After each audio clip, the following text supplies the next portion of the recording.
नमस्कार साथियों, वित्तीय वर्ष 2025-26 के लिए आईटीआर फाइल करने की अंतिम दिनांक हेतु प्रेस विज्ञप्ति जारी कर दी गई है।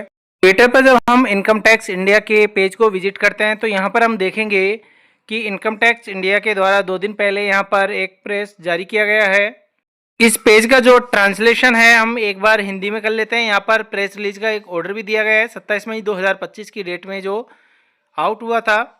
इसका जब हम ट्रांसलेशन हिंदी में करते हैं तो हम देखेंगे, कृपया ध्यान दें करदाता, सीबीडीटी ने आईटीआर दाखिल करने की अंतिम तिथि जो 31 जुलाई 2025 तक दाखिल की जानी थी उसको बढ़ाकर 15 सितंबर 2025 करने का निर्णय लिया है। यह विस्तार आईटीआर फॉर्म सिस्टम विकास की आवश्यकताओं और टीडीएस क्रेडिट में महत्वपूर्ण संशोधनों के कारण अधिक समय प्रदान करेगा।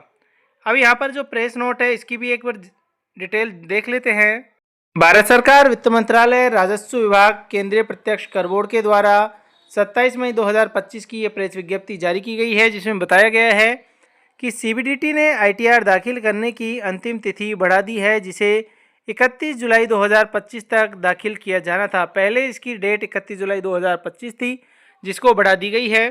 वित्तीय वर्ष 2025-26 के लिए अधिसूचित आईटीआर में संरचनात्मक और सामग्री संशोधन किए गए हैं, जिनका उद्देश्य अनुपालन को सरल बनाना, पारदर्शिता बढ़ाना और सटीक रिपोर्टिंग को सक्षम बनाना है। इन परिवर्तनों के कारण सिस्टम विकास और एकीकरण से संबंधित उपयोगिताओं के परीक्षण के लिए अतिरिक्त समय की आवश्यकता हुई है। इसके अलावा 31 मई 2025 तक दाखिल किए जाने वाले टीडीएस विवरण से उत्पन्न जो क्रेडिट है वो आपको जून की शुरुआत में दिखाई देने लगेंगे, जिससे ऐसे विस्तार के अभाव में रिटर्न दाखिल करने की प्रभावी अवधि सीमित हो जाएगी। अधिसूचित आईटीआर में किए गए व्यापक बदलावों और आकलन वर्ष 2025-26 के लिए आयकर रिटर्न सुविधाओं की प्रणाली की तैयारी और रोल आउट के लिए आवश्यक समय को देखते हुए केंद्रीय प्रत्यक्ष कर बोर्ड ने रिटर्न दाखिल करने की नियत तारीख को बढ़ाने का फैसला लिया है।